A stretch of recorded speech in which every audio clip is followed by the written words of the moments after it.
You're listening to an archived Cabral Concept podcast. After listening to this show, check out the most up-to-date podcasts available at stephencabral.com/podcasts or search directly on iTunes. And now, welcome to the Cabral Concept, where board-certified naturopath and integrative health practitioner Dr. Stephen Cabral shares how he was diagnosed at the age of 17 with a life-altering illness and given no hope for recovery. It was only after studying and traveling all over the world did he discover how to combine ancient Ayurvedic healing practices with state-of-the-art naturopathic and functional medicine to fully rebalance the body and re-energize it with life. It's time to discover how to get well, lose weight, and finally feel alive again. And now, here's your host, Dr. Stephen Cabral. Hi, everyone, and welcome back to the Cabral Concept. Thanks so much for joining me here today on part one of our Cabral HouseCalls, where we will be going over your questions. Hopefully, we'll get to about 5 to 10 of those questions today. Really looking forward to getting into what the community has written in with for their wellness, weight loss, anti-aging based questions. Again, I typically never see the questions before the show starts, so it's always just a raw answer that you would get from me if you were to ask me if we bumped into each other at a conference or you saw me speaking at one of the different events that I go to and you say, hey, what about this? And I would just give you this answer as a place to get started, as something that you may not have thought about that could dramatically shift the way that you're looking at your health-based issue. So that's always what I love to do on these house calls. I want to just reiterate that it's not medical advice. You cannot give medical advice over a podcast. I do hope that we all understand that I am looking to give you that alternative, to let you understand that there is another way, that you don't always have to turn to the pharmaceutical drugs, the surgery, the more harsh interventions that have dramatic repercussions. What I want you to do is to learn how to rebalance your body from an underlying root cause perspective. And by finding out what your toxicities are and truly looking at where your deficiencies may be, we can restore those. And once we do that, we create equilibrium in the body. And once we create equilibrium in the body heals itself. It returns itself to a natural weight. And of course, that is what I'm looking to do. So, having said all that, let's dive right into today's questions. Let's see where we are at on this massive Ask Cabral document here.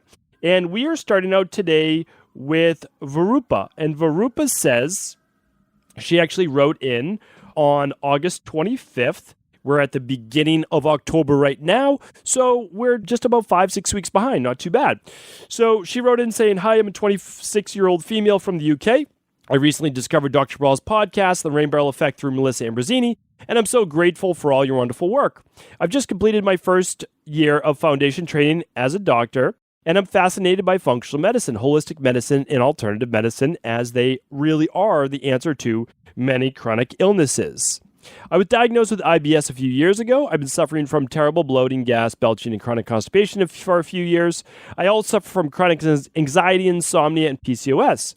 Keep my stress levels under control by exercising regularly, doing plenty of yoga and meditation. Diet-wise, I eat plenty of veggies, healthy carbs, and eggs. I recently eliminated dairy and gluten.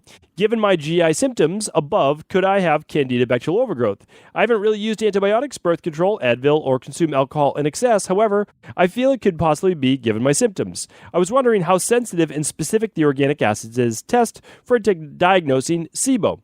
I was also wondering what else the organic acids test could tell me about my given health conditions. I have listed above. Kind regards, Doctor, and I'm just going to put Virupa. I'm not going to put your last name, so we keep it confidential. All right, so happy to answer this. Thank you for writing in. I've done many shows on the gut and digestion. And remember, IBS is not really a diagnosis. I mean, it's honestly not. What's your doctor telling you? They're literally telling you, if you know what IBS stands for, it stands for irritable bowels. And I always laugh at that because it's like telling somebody when their head hurts, I'm diagnosing you with a headache. That's all you're doing. Like, trust me, I know you're going to medical school. You didn't go to medical school to tell someone they have an acronym for what they already know they have. Irritable bowel syndrome? Okay, well, you have headache syndrome because it's the same exact thing. Of course you have irritable bowels. You have bloating. You have gas. And yes, most likely, almost 100%, you have either Candida overgrowth or bacterial overgrowth or some type of gut dysbiosis, which means simply an imbalance with the microflora in your gut, the good bacteria. Again, in medicine, sometimes we use fancy words when really all we need to say is, oh, you have an imbalance in your gut. That's it. Too much yeast. There should be yeast there, just not an overgrowth. You should have bacteria there, but just not an overgrowth, whether it's good or bad. You may also have H. pylori. You may have parasites. What should you run? Well, you should run, we have new names for all the labs now, but you should be running the organic acids test, the stool test, and ideally a food sensitivity test. If you run those, no doubt in my mind, you will find the underlying root causes and you'll be able to rebalance your gut. There's no doubt about it. For exactly what those tests run, because it's 75 biomarkers just for the organic acids test, I recommend going to equilibriumnutrition.com and just click on the labs page and you'll see the organic acids test, the OAT. I know that it's going to be called I believe it's like complete gut test in vitamins because it also looks at your vitamins. So Virupa, check that out. There's no doubt in my mind. We work with people, IBS, not just one a day, multiple people per day in our practice. So happy to help you out as well. And then again, for bacterial overgrowth, you really do want to look at that stool test as well. All right. Tanisha's up next. Hey, Dr. Cabral, are there any real serious drawbacks from someone doing cosmetic procedures, whether it be minor aesthetic stuff like Botox and facelifts or plastic surgery where fat is removed and the body is contoured? I know I am wrong and selfish here, but I've worked hard and ate right for my body for years while some of my friends were being sloppy even when I encouraged them to train. I got a couple of procedures and admittedly it looks great. Now the others are exploring that option and I can't honestly tell them to choose the exercise diet option instead because procedures are more appealing. Forgive me, but is there any info you have that I can give them, or is this the way of the future and we should accept it? Even one told me your husband did penis enhancement procedure. It's crazy in my opinion. Sigh. Anyway, love your show. I'm trying to put my friends onto it. Okay. So whenever you do surgery, there can be a repercussion. Whenever you do antibiotics, there can be a repercussion. Like in Virupa's question before, hopefully she's still listening. You only have to do antibiotics once as a child in order to have yeast overgrowth or to have bacterial overgrowth in your gut. It only takes one time for some people. That's literally all it takes. You can also get Clostridium difficile bacterial overgrowth in the gut from antibiotics one time. So just keep that in mind. You can get food poisoning and get some type of E. coli or bacterial overgrowth one time. So just keep that in mind. So a lot of these procedures, when you do them, you may also have to use antibiotics. Well, that can affect your gut. Now, if we're just talking about Botox, check out my show that I did on Botox. It was a house call question answered. And again, all of these can be looked up over at stevencabral.com/podcast. Remember, I don't mind answering them at all, but I know that you don't have to wait 6 weeks for your answer. You can head right over there, stevencabral.com/podcast. Type in Botox. Let's see what shows pop up. 4 shows. Okay, we've got episode 485, episode 1157, episode 1171, and episode 1247. Check out those shows, especially 485 on Botox safety. I talk about the bacteria botulism and how they're using that as an injectable into your skin. Keep in mind, Tanisha, in my opinion, we're going to have more natural forms of this in the future. It will be used as a cream, and the cream will most likely be safer than the current injectables. Just remember, when you do that, your body has to detoxify that out of your body.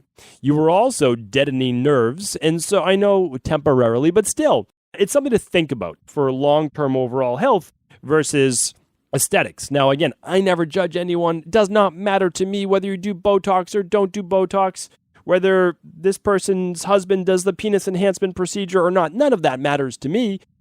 I try to keep people as healthy as I can and help them live as long as I can. That's my goal.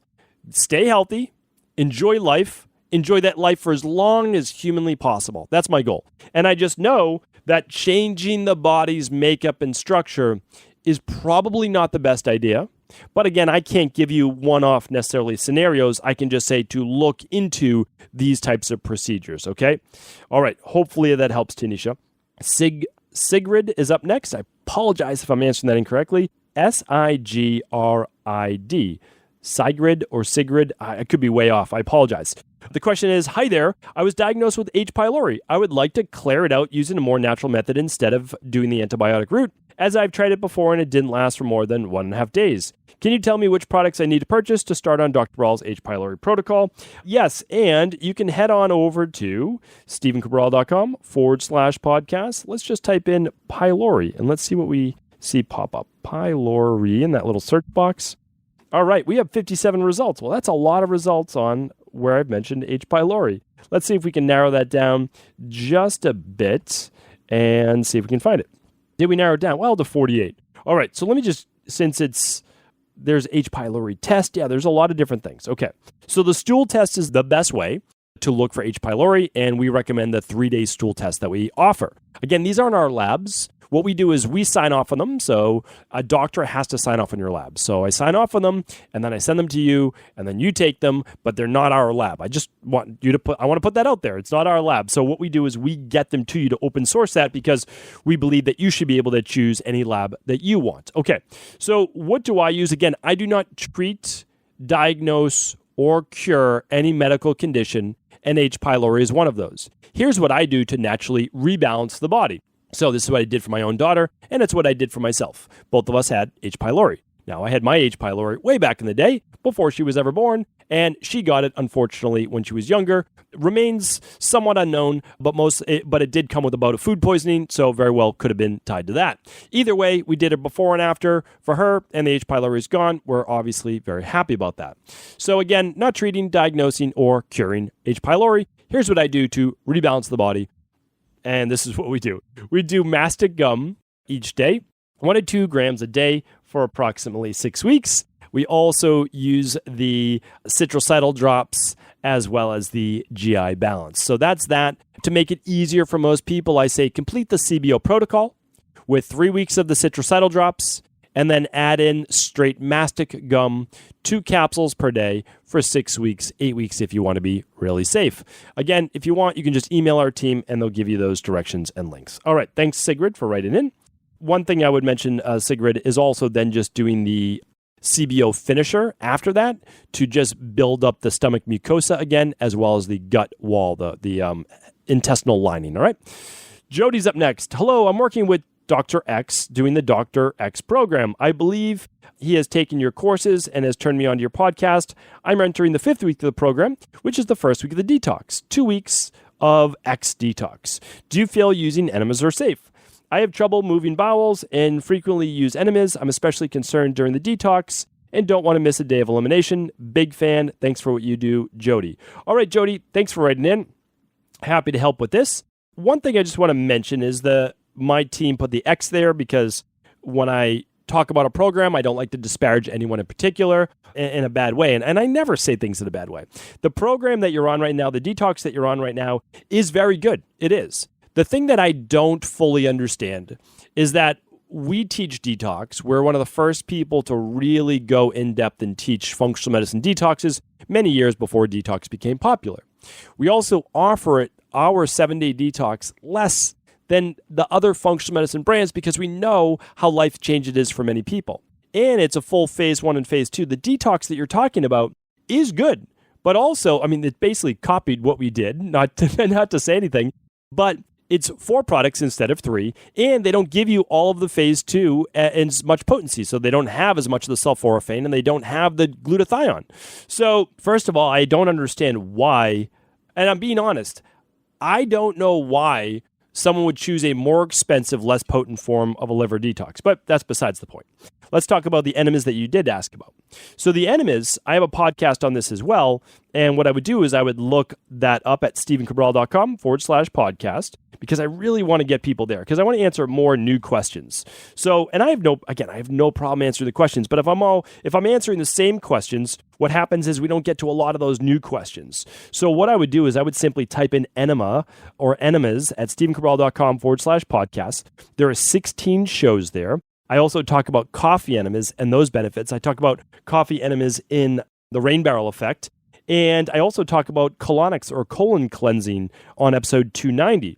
So you can check them all out there. The short of it, just if you don't want to listen to the previous shows, I understand. I have one called Constipation Enemas at 1219. You might want to check that out. And then I have one on colonics at 290. and one on coffee enemas at episode 70. So there's 3 shows to narrow it down. And if you want to go even shorter than that, what I can tell you is this. I don't love people doing enemas multiple times per week, because what happens is their bowels begin to rely on it and they become laxed.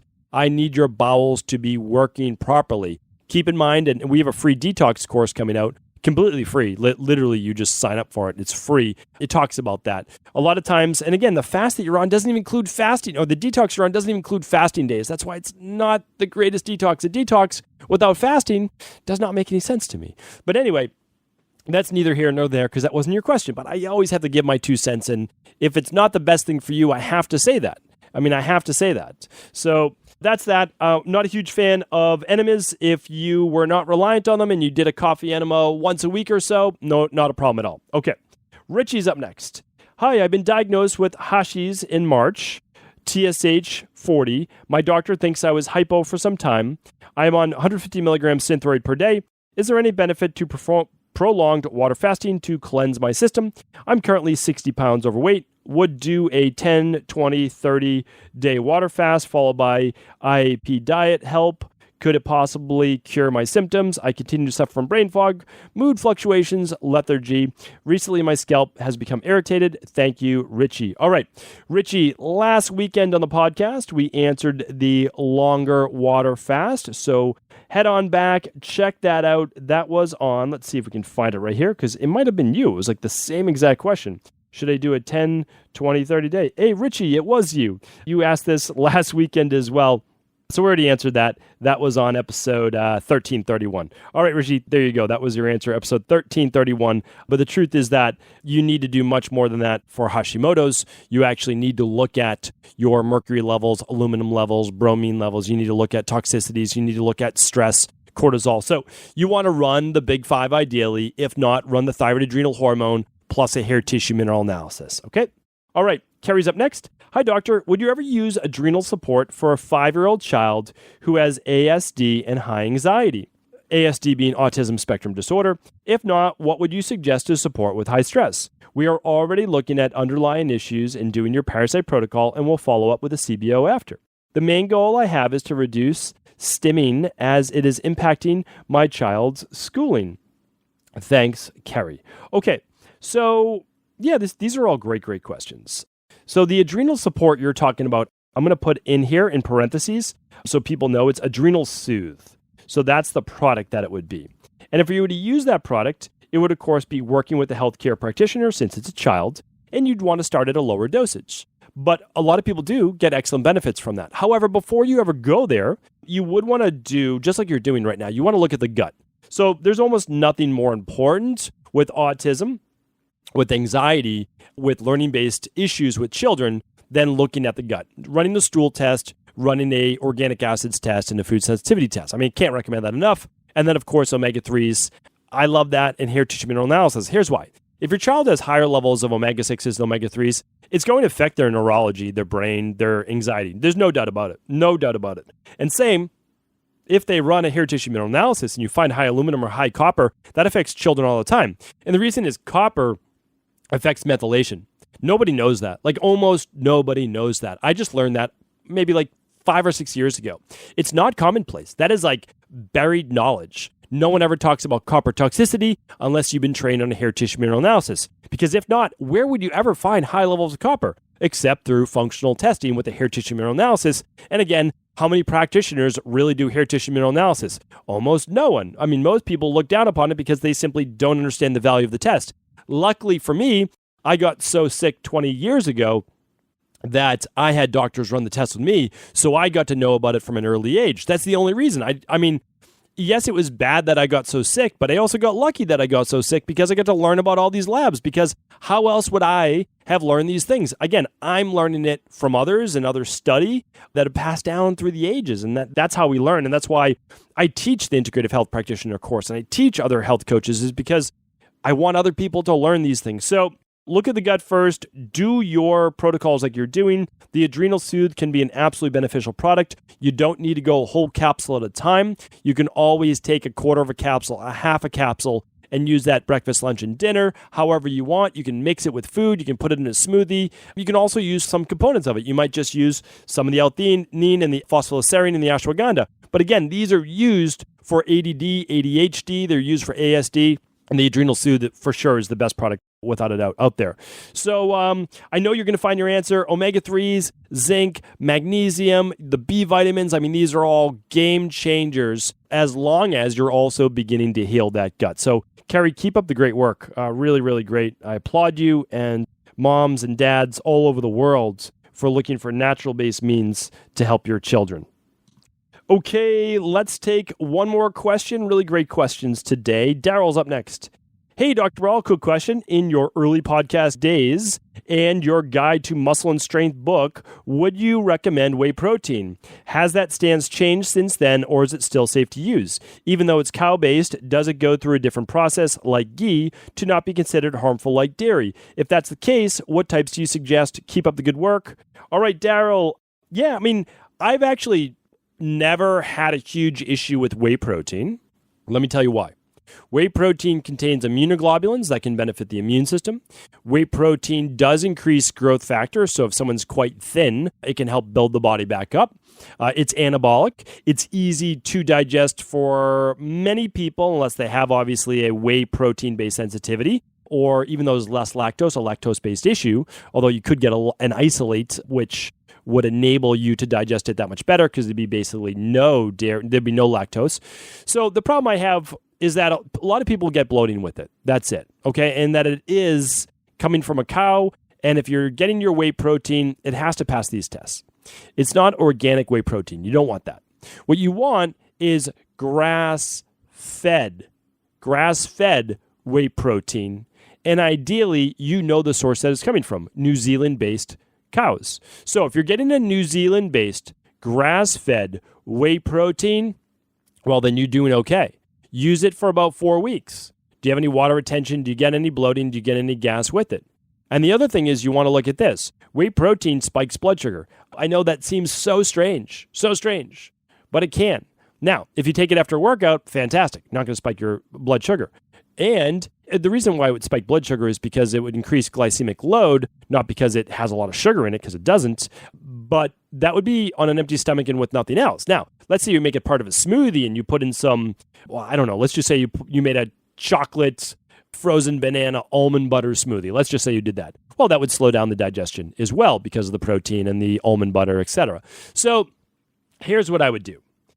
I don't like to give all for ones. I certainly recommend going more plant-based. It's less of the anabolic factors, less of the IGF-1, less chance for any potential tumor-based growth. However, the only real, I'm against milk and I'm against dairy-based products. But if you're using it as a supplement, we're talking about whey as a supplement. And it's also an extract of dairy, right? Because you're only using about 20% of the protein that comes from cows. The other 80% being casein. Casein is a protein I could never recommend. I didn't recommend it 20 years ago, even when I was deep into bodybuilding. And I guess it wasn't. Yeah, it was about 20 years ago, right?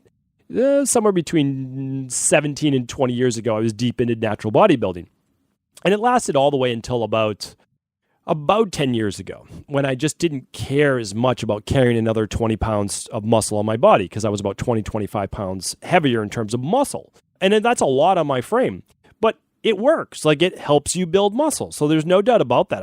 I stay unbiased. It works. Now, here's what you want to do. Use it for 4 weeks. After you use it, see if it spikes your blood sugar. You can do that with a simple glucometer that you would just do. You could do a half hour to an hour after taking it. Okay. And the other part would be this. After 4 weeks of using it, however much you plan on using it, run a food sensitivity test. And on the food sensitivity test, it will tell you if you are food sensitive to whey protein. Now, when I run food sensitivity tests, most people are sensitive to cow's milk and casein. Not everyone is sensitive to whey or goat-based milk. And again, this is individual. That's why the food sensitivity test is amazing, and you can do it right at home for yourself, for your kids, for parents, for anybody, right? Have them run a food sensitivity test, because I can't tell you if it's going to be okay for you or not. But in terms of a safety as a food, there can actually be some benefits to it. So again, even though I'm not vegan, but I do recommend a predominantly plant-based diet. So for me, I use the Daily Nutritional Support, which is pea and rice based, and I also like hemp in there. So anyway, Daryl, that's my unbiased recommendation. It is anabolic. It will help you build muscle. There's just a couple of the side effects. And if those aren't effects for you, well, then look for that New Zealand grass-fed clean whey protein, ideally cold processed if possible. Hopefully this was helpful. Thank you so much, everyone, for writing in. Great questions as usual. And stay tuned because tomorrow we'll be answering more questions from our community, as always, each and every Saturday and Sunday. Take care. Have an amazing weekend. I want to sincerely thank you for your support of this podcast. I couldn't do it without you, and I mean that. I truly do. I also want to make sure you knew that we now have multiple ways for you to find your answers to the most difficult health, wellness, weight loss, and anti-aging questions. You can find podcast-specific topics like thyroid, adrenal, hormones, sleep, digestion, Ayurveda, and many more at stevencabral.com/podcasts that will then link you to your favorite Apple, Spotify, and other podcast players. Plus, all new podcasts and weekly exclusive video content is being added to our YouTube channel at youtube.com/Stephen Cabral. And that's Stephen with a PH. Head on over and subscribe so that you don't miss any of the exclusive content.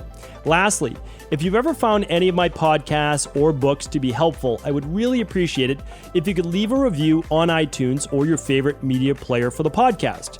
Rating and subscribing to the YouTube and podcast allow me to reach more and more people and help spread my mission of healing throughout the world. Thank you again for being a part of this movement.